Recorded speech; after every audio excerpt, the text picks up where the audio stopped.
Hi students. So இன்றைக்கி அழகான ஒரு ஸ்டோரி பார்க்க போகிறீங்க. இந்த ஸ்டோரி நம்ம ஹிஸ்ட்ரியில் டெல்லி சுல்தான் பற்றினது. ஓகேங்களா? யாருன்னா குத்புதீன் ஐபக். ஸோ இந்த ஸ்டோரியை நல்லா வாட்ச் பண்ணுங்கள். நம்ம ஷார்ட்கட்ஸ்லாம் நல்லா படிக்கலாம், ஈஸியாக லேர்ன் பண்ணிக்கலாம். ஸோ கற்பனையை தூண்டி விடுங்க. ஓகே. ஸோ இந்த கேரக்டர் யாருன்னா நம்ம அமிதாப் பச்சன். ஸோ சின்ன வயசு அமிதாப் பச்சன் பாருங்கள். ஸோ ஸ்டோரி எங்கே ஸ்டார்ட் ஆகுதுன்னா ஒரு சந்தை.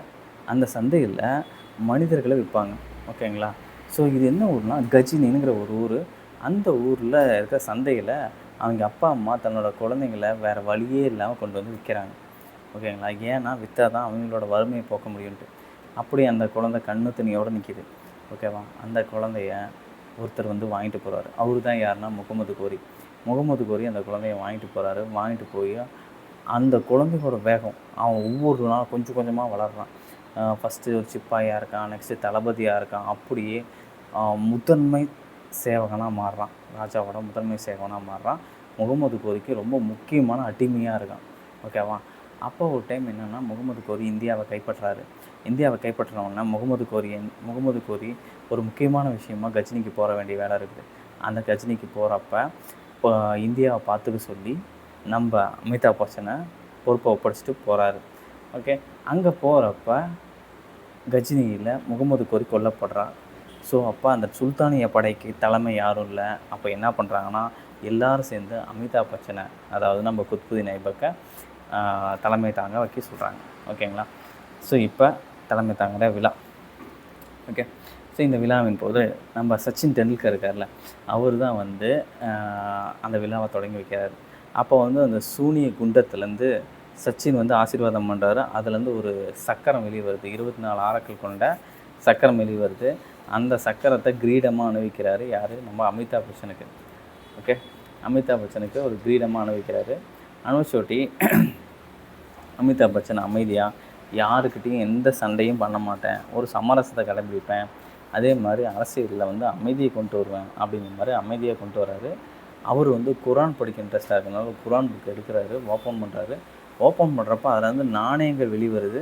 அந்த நாணயங்களை பத்திரமா உள்ளே வச்சுக்கிறாரு. நாணயங்களை யாருக்கும் கொடுக்க மாட்டேன், நாணயங்களை ரிலீஸ் பண்ண மாட்டேன் அப்படின்னு சொல்லிடுறாரு. சொல்லிவிட்டு இஸ்லாம் மதத்தை வேண்டி உட்கார்றாரு அமைதியாக. கண்ணை மூடி உட்கார்றப்ப திடீர்னு அவருக்கு ஒரு கனவு வருது.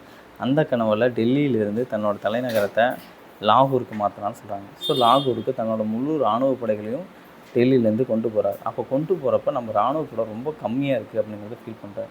அதனால் இராணுவ படைக்கு அதிகமான பண உதவி கொடுத்து எப்படியா இராணுவ படை பெருக்கணும் அப்படிங்கிற மாதிரி பிளான் பண்ணுறாரு. அதுக்காக லட்சமாக பணத்தை கொட்டுறாரு. இதனால் மக்கள்லாம் வர லாக் பாஷா அப்படின்னு சொல்லி அழைக்கிறாங்க. ஓகேவா? இதனால் அவங்க மக்கள்லாம் என்ன சொல்கிறாங்க? லாக் பாஷா அப்படின்னு அழைக்கிறாங்க. அடிமைகள்லேயே ஒரு சிறந்த அரசர் அப்படின்னு சொல்லி இவர் எல்லாரும் பாராட்டுறாங்க. ஓகே. அப்படி பாராட்டுறதுனால மக்களுக்கு ஏதாவது செய்யணும்னு முடிவெடுக்கிறாரு. அதனால் என்ன பண்ணுறாருனா ஒரு மசூதிகளை சிலதை கட்டுறாரு. இந்த மசூதி கட்டி மக்கள் வந்து பலன் பெறதுனால மக்கள்லாம் சேர்ந்து இவருக்கு ஒரு ட்ரீட் வைக்கிறாங்க. அந்த ட்ரீட் என்னென்னா, ஒரு வாத்து, கூவான்னு கூற வாத்தோட தலை இருக்குல்ல, தலையில் டிக்கா செஞ்சு கொடுக்குறாங்க. டிக்கானா எப்படி இருக்குன்னு தெரியும்ல, அந்த டிக்காவை செஞ்சு கொடுக்குறாங்க. டிக்காவை சாப்பிட்றாரு. டிக்காவை சாப்பிட்டோட்டி அருமையாக இருக்குது அப்படின்னு சொல்கிறாரு.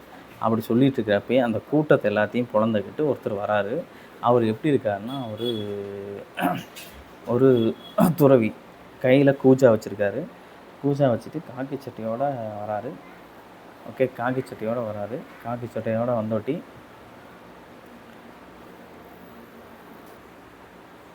ஓகே, காக்கி சட்டை எடுத்துகிட்டு கூஜாவோட ஒரு முனிவர் வராரு. அவர் ஒரு சூஃபி துறவி.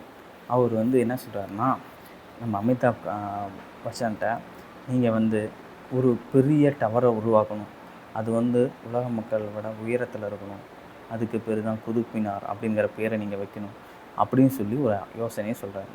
சொன்னோடனே அந்த சாமியார் அப்படியே தூக்கிட்டு போய் உயிரோடு புதைச்சி அது மேலேயே ஒரு குதுப் மினார்ங்கிற ஒரு டவரை கட்டுறாரு. அந்த டவரை கட்டுற அந்த அடிமைகள்லாம் இருக்காங்கல்ல, அவங்க எல்லாரோட தலையும் எருமை மாட்டு தலையாக இருக்குது. தென் நெக்ஸ்ட்டு அது கட்டி முடிச்சிட்ருக்கிறப்ப அதே வேலையில் ஒரு 2 சீடர்கள் வராங்க. ஒருத்தர் வந்து நிசாம் பாக்கோட ஓனர், இன்னொருத்தர் வந்து பக்தியாக இருக்கிற ஒரு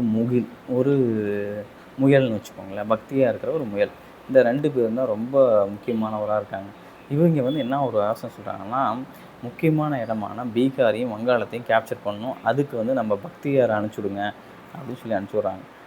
உடனே பக்தியார் என்ன பண்ணுறாருன்னா, போட்ட கார் எடுத்துக்கிட்டு குளத்த பக்கம் வேகமாக போகிறாரு. அந்த குளத்த கைப்பற்றதுக்காக நேராக போகிறப்ப நடுவில் நாலந்தா காலேஜ் இருக்குது. நாலந்தா காலேஜை இடித்து தூக்கி நோட்டி நேராக அந்த குளத்த போய் கேப்சர் பண்ணிட்டுருக்காரு. ஓகே சூப்பர் அப்படின்னு சொல்லி பாராட்டுறாருங்க. பாராட்டுறப்ப சிந்து பகுதி அப்படிங்கிற கரையோரமாக ஆற்றங்கரையோரமாக ஒரு மன்னன் வந்து டார்ச்சர் பண்ணுறான். அவங்ககிட்ட போய் சேலஞ்சு பண்ணுறாரு. இந்த இடம் எனக்கு வேணும் அப்படின்னு சேலஞ்ச் பண்ணிவிட்டி அவங்க எல்லாம் என்ன சொல்கிறாங்க, எங்களுக்கு ரொம்ப பிடிச்ச கேம் போலோ கேம். இந்த போலோ கேமை நீ விளாண்டு ஜெயிச்சிட்டிங்கன்னா உனக்கு இந்த இடம் உனது அப்படின்னு சொல்கிறாங்க. சரின்னு அதே மாதிரியே இவரும் வந்து என்னென்னா குதிரை மேலே ஏறி போலோ கேம் விளாட்றாரு. அருமையாக விளாண்டுட்டுருக்காரு. அந்த விளாண்டுட்டு இருக்க டைமில் இவருக்கு பயங்கரமாக பசி எடுத்துக்குது. அப்போ அந்த பந்து வரதை இவர் பார்க்குறாரு. அப்போ வந்து அந்த பந்து தோசையாக தெரியுது இவருக்கு. தோசையாக தெரிகிறப்ப ஆசையாக ஆணு வாயை பொறுக்கிறாரு. அப்போ அந்த பந்து மண்டையில் அடிச்சிருது. அப்படியே பறந்து போய் நவகிரக சிலை மேலேயே விழுவுறாரு. அந்த நவகிரக சிலை மேலே மண்டை உடைஞ்சி அந்த ஸ்பாட்லேயே நம்ம அமிதாப் கான் இறக்குறாரு. Okay super. இங்கே முடிஞ்சிச்சா? தென் ரொம்ப நல்லா கவனிச்சுக்கோங்க. இப்போ வந்து டோட்டலாக ரிவீல் பண்ணுறேன். டேட்டா கதையை இன்னொரு தடவை ரீகால் பண்ணிக்கோங்க. ரீகால் பண்ணிட்டு இப்போ டோட்டலாக ரிவீல் பண்ணுறேன். ஓகேங்களா? இப்போ வந்து குத்புதீன் ஐபக் தான் அமிதாப் பச்சன் சொன்னேன். இப்போ அவர் வந்து கஜினிங்கிற அடிமை சங்கத்தில் வந்து விற்கப்பட்ட சிறுவர். ஓகேங்களா? பின்னாடி கொஞ்சம் கொஞ்சமாக இராணுவ வீரராக வந்து சுல்தான் அரசராகிற அளவுக்கு ஒரு மிகச்சிறந்த இதாக இருக்கார். அதான் அடிமையாக இருந்து அரசனான ஒரு முக்கியமான புள்ளியானா நம்ம குத்புதீன் ஐபக். இதுவே நம்மளுக்கு பெரிய மோட்டிவேஷன். தென் டெல்லியில் இருக்கிற துருக்கியர்களோட ஆதிக்கத்தை எல்லாத்தையுமே கேப்சர் பண்ணி 1206 ஜூன் மாதம் 24 அரியணை ஏறாரு. ஓகேங்களா? அதுக்கு தான் அந்த சச்சின் சினாரியா சொன்னேன். இதெல்லாம் நம்ம ஷார்ட்கட் வச்சு ஞாபகம் வச்சுக்கோங்க. அதுக்கப்புறம் வந்து சமரச கொள்கையை கடைபிடிக்கிறவரும் அரசியலில் அறம் பின்பற்றவரும் ரொம்ப நல்லவர். ஓகேங்களா? நெக்ஸ்ட்டு நாணயங்களை இவர் வெளியிடுறது பிடிக்காது, குரான் படிக்கிறதும் பிடிக்காது. அதனால தான் குரானை மூடி வச்சுருவார், நாணயங்களை தூக்கி வாரம் வச்சுருவார். ஆனால் மிகுந்த இஸ்லாம் பற்றாளர். தென் நெக்ஸ்ட்டு உங்களுக்கே தெரியும், டெல்லியிலேருந்து எங்கே மாற்றுவார்னா தன்னோட தலைநகரை லாகூருக்கு மாற்றுவார். அதனால் இராணுவ வீரர்களோட எண்ணிக்கையை அதிகரிக்கலான்னு முடிவு பண்ணுவார். அதுக்கப்புறம் இராணுவத்துக்கு அதிகமான செலவும் பண்ணுவார். அதே சமயத்தில் இவரை மக்கள் எல்லாருமே லாக் பாக்ஷா அப்படின்னு சொல்லி அழைப்பாங்க. அடிமை அரசர் அப்படின்னு சொல்லிட்டு இவருக்கு ஒரு சிறப்பு பெயர் உண்டு. இவர் கட்டிய 2 மசூதி, ஓகேவா? மசூதியான தலாங் டிக்கா, குவாத்துல் இஸ்லாம். ஓகேங்களா? ஞாபகம் இருக்கா? வாத்து தல டிக்கா. ஓகேங்களா? குவாத் உல் இஸ்லாம் அண்ட் தென் தலாங் டிக்கா. இந்த 2 மசூதியும் கட்டியிருக்காரு. முக்கியமான மசூதி நிறையா கட்டியிருந்தாலும். அதுக்கப்புறம் டெல்லியில் குதுப்மினாரை கட்டினார். குதுப்மினாரை கட்ட ஆரம்பித்தது 1198. அதனால தான் அந்த எரும மாட்டு தலையோட இதை கட்டுறதுக்கு உறுதுணையாக இருந்தவர். இவரோட குரு சாஃபி துறவி கோச் குத்புதீன் பக்தியார் காக்கி சட்டையை போட்டுக்கிட்டு ஒரு கோஜா, அதாவது பூஜா வச்சுட்டு வருவான்னு சொன்னேன். கோஜா குத்புதீன் பக்தியார் காக்கி அப்படிங்கிறத தான். இவர் ஆதித்த அறிஞர்கள் 5 பேர். ஒன்று ஹஷான் நிஷாமி பக்ரே முதீர். ஓகேங்களா? ஹஷான் நிஷாமி பக்ரே முதீர், முயல்னு சொல்லியிருப்பேன், பக்ரே முதியர். பக்ரே முயல். ஓகேங்களா? இவர் அதுக்கப்புறம் என்னென்ன இடங்களை கைப்பற்றினார்னா, பீகார் மற்றும் வங்காளத்தை கைப்பற்றத்துக்காக யார் அனுப்பிச்சுட்ருப்பார்னா பக்தியார் கில்ஜி அனுப்பிச்சுட்ருப்பார்.